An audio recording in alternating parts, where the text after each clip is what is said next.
Muito bem, nós lemos a história da igreja e nós vamos ver que a história da igreja sempre esteve permeada de perseguição, de sangue cristão derramado. Nos nossos dias, nós temos visto a viva e a cores, nós temos visto tanta perseguição. Martírio por parte dos islâmicos aos cristãos lá no Oriente Médio, lá na África. E muitas vezes, quando as notícias nos chegam, já nos chegam assim apenas com os resultados. Tantos cristãos mortos, tantas igrejas queimadas, tantas famílias destruídas, mortas, assassinadas pelo simples fato de seguirem a Cristo, de serem cristãos. Por que essa perseguição? Por que perseguir os cristãos? O que os cristãos fazem que incomoda tanto o mundo? Os cristãos têm uma vida bonita em família. Os cristãos deveriam ser conhecidos pelo amor. O que eles fazem é amar, é levar a mensagem, é falar de Cristo, é falar da Escritura, é ter princípios básicos, princípios bíblicos para a sociedade, para a família. É isso que os cristãos fazem. Tem uma vida bonita, tem uma vida de trabalho, tem uma vida de amor, tem uma vida de bom testemunho, tem uma vida fugindo do pecado, do vício, da maldade. E por que tanta perseguição? Jesus avisou que o príncipe deste mundo odeia o Senhor, que o príncipe deste mundo, Satanás, o que é adorado pelas nações, pelas pessoas do mundo que não conhecem a Cristo, que não entregaram suas vidas a Cristo, que estão vivendo no pecado, estas pessoas, junto com o príncipe deste mundo, odeiam Cristo, odeiam a palavra de Deus. Claro que as pessoas estão enganadas, mas nós sabemos que o propósito de Satanás, cujo nome significa adversário, ele veio roubar, matar e destruir. E tudo o que ele faz é tentando destruir a obra de Deus, é tentando destruir a igreja cristã. Tudo o que ele tem feito é em termos de perseguição. E vamos ver o que a palavra de Deus nos diz em Atos capítulo 12, do versículo 1 ao 8. Diz assim: Por aquele tempo, mandou o rei Herodes prender alguns da igreja para os maltratar, fazendo passar a fio da espada a Tiago, irmão de João. Vendo ser isto agradável aos judeus, prosseguiu, prendendo também a Pedro, e eram os dias dos pães asmos. Tendo feito prender, lançou-o no cárcere, entregando-o a 4 escoltas de 4 soldados cada uma, para o guardarem, tencionando apresentá-lo ao povo depois da Páscoa. Vamos parar aqui e meditar um pouquinho. Então diz, naquela época, naquele período, no período em que a igreja rompia, a igreja ia crescendo, a igreja alcançou Antioquia, a igreja, depois da perseguição no tempo de Estevão, ela se multiplicava e se espalhava sobre a terra através de irmãos que não fizeram seminário, irmãos que não eram formados como pastores, mas irmãos que eram cheios do Espírito Santo, irmãos que caminhavam no profético, caminhavam na presença de Deus, que compreendiam o chamado de Deus para cada cristão. Irmãos que estavam prontos a dar a sua vida por Cristo. Então, a igreja crescendo, se multiplicando, aquilo mexeu com a liderança da nação, mexeu com os ímpios, mexeu com Herodes. E Herodes, diz aqui, mandou prender alguns da igreja para os maltratar, para torturar, para machucar, para ferir, para tentar intimidar, para que a igreja parasse de crescer, para que a igreja parasse de pregar, para que a igreja parasse de crescer. Tentou intimidar. E diz o texto que ele fez passar ao fio da espada a Tiago, irmão de João. Algumas vezes, Pedro e João foram presos em Jerusalém. E presos, eles saíram da prisão de maneira sobrenatural, pelo menos por 2 vezes. Nós vemos Pedro e João na prisão e um anjo foi e abriu a porta e os mandou: vão lá para o templo e preguem com ousadia. E eles foram soltos de maneira sobrenatural pelo Senhor. E eles foram lá para o templo, estavam pregando, estavam anunciando de maneira tão linda, sem nenhum medo, com toda ousadia, com toda coragem. E eles pensavam: puxa, o que tem nestes homens? Prenderam Tiago. Tiago foi o primeiro mártir entre os 12 apóstolos. O primeiro dos apóstolos a ser martirizado. Passou Tiago ao fio da espada, ou seja, ele foi decapitado. Tiago, irmão de João. Tiago, que havia pedido a Jesus, junto com a sua mãe e seu irmão João: Senhor, na tua glória, no teu reino, permita que assentemos um à tua direita, o outro à tua esquerda.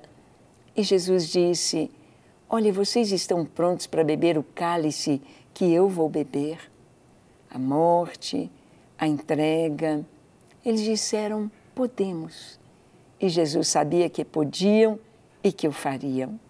Mas Jesus disse: sim, vocês beberão este cálice, mas assentar-me à minha direita ou à minha esquerda no reino de meu Pai, isso está reservado para quem o meu Pai designar. Ele sabe quem vai sentar à direita e à esquerda. Meu Pai sabe. Mas vocês beberão este cálice. E nós vemos que Tiago foi o primeiro a beber o cálice do martírio, entre os 12 apóstolos. E a Bíblia nos diz que Herodes, quando viu isto, ele percebeu que os judeus ficaram felizes, bateram palmas: muito bem, ó rei Herodes, você está do nosso lado, você está perseguindo os cristãos, tem de tirar, tem de eliminar este povo da nossa pátria, da nossa terra. Herodes, então, guardou Pedro para apresentá-lo depois da Páscoa. Estava nos dias dos pães asmos e lá estava Pedro na prisão, no cárcere. Mas como Pedro tinha saído da prisão com João de maneira inexplicável, agora Herodes então fez a seguinte logística: olha, eu não quero um soldado, nem 2, nem 3, nem 4 guardando Pedro, mas 16 soldados, 4 quaternos de soldados. E diz o texto aqui: 4 escoltas de 4 soldados cada uma, para o guardarem, tencionando apresentá-lo depois da Páscoa. Ele queria ter certeza absoluta de que Pedro não fugiria. Eu posso imaginar Pedro com 4 soldados dentro da cela, um algemado na mão direita, o outro algemado na mão esquerda, o outro algemado no pé direito, o outro algemado no pé esquerdo. 4 soldados. Onde Pedro fosse, 4 junto com ele. Cada passo que desse, 4 soldados junto com ele, algemados junto com Pedro. 4 ali na porta do cárcere, 2 do lado de dentro, 2 do lado de fora, com suas lanças, com sua armadura. 4 na outra porta e 4 na porta final, antes da rua. E olha o que diz o texto. Pedro, pois, estava guardado no cárcere, mas havia oração incessante a Deus por parte da igreja a favor dele. Quando Herodes estava para apresentá-lo, naquela mesma noite, Pedro dormia entre 2 soldados, acorrentado com 2 cadeias, e sentinelas à porta guardavam o cárcere. Eis, porém, que sobreveio um anjo do Senhor, e uma luz iluminou a prisão, e tocando ele o lado de Pedro, o despertou, dizendo: levanta-te depressa. Então as cadeias caíram-lhe das mãos. Disse-lhe o anjo: cinge-te e calça as sandálias. Ele assim o fez. Disse-lhe, porém, mais: põe a capa e segue-me. Que coisa mais maravilhosa está acontecendo naquela prisão. Pedro está ali guardado por 4 quaternos de soldados, 4 escoltas com 4 soldados cada uma, que se revezam a cada turno de 12 horas.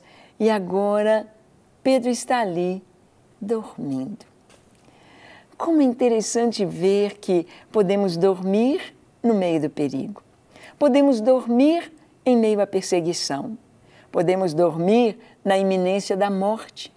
Há pessoas que recebem um diagnóstico de um câncer, de uma enfermidade mortal, com duração de pouco tempo de vida, e a pessoa desespera, entra em desespero. Pedro sabia que ele estava condenado à morte. Pedro sabia que muito em breve a Herodes viria mandar para ele ser decapitado. Mas ele dormia, ele descansava. Por quê? Porque ele sabia que Deus estava com ele. Ele sabia que nada lhe aconteceria fora dos planos de Deus. E os planos de Deus são os melhores para nós. Seja uma enfermidade, seja um luto por um ente querido amado, seja um problema financeiro, um problema na área sentimental, familiar, que venha sobre as nossas vidas, nós podemos dormir e descansar, sabendo que Deus está conosco, sabendo que Deus é fiel e é real. Pedro dormia. Jesus, no barco, no meio da tempestade, dormia. Você pode dormir. Você pode descansar neste Deus maravilhoso, porque naquela noite, quando Pedro dormia, Deus mandou um anjo. O anjo veio, acordou Pedro e diz: levanta, calça suas sandálias, põe a tua capa e segue-me. Pedro segue o anjo. As portas da prisão vão se abrindo automaticamente e ele sai. E quando ele vê que está na rua, o anjo desaparece, Pedro sente Deus comigo, Deus conosco, a esperança da glória. E você tem essa certeza? O que está acontecendo com você hoje? Você pode dormir e descansar? Vamos orar? Feche seus olhos, curve a sua fronte. Se for possível, se ajoelhe. Ore comigo dizendo assim: Senhor, eis-me aqui em Tua presença. Eu te peço perdão para os meus pecados. Eu te peço que a Tua bênção cubra minha vida e me encha do Teu Espírito Santo. Lave o meu coração, tirando toda ansiedade, todo temor, toda angústia, toda dor, toda dúvida, toda tristeza, todo mal. Lava-me, Senhor, limpa-me, Senhor, e traz-me a beleza do Teu rosto, a Tua presença, a Tua paz, o Teu amor sobre a minha vida, sobre a minha casa, hoje e para sempre. Eu me entrego a Ti, sou Teu. Amém. Pai, que cada pessoa que nos assiste receba o toque do Teu Espírito Santo, a Tua presença em seu lar. Enche-os da Tua graça e dê-lhes a certeza de salvação. No nome de Jesus. Amém, amém e amém. Graças a Deus. É isto aí. Que você busque o Senhor, ame o Senhor e descanse nele, como Pedro, como os irmãos da Igreja do primeiro século. Que Deus te abençoe ricamente e até o nosso próximo encontro no próximo programa. Até lá!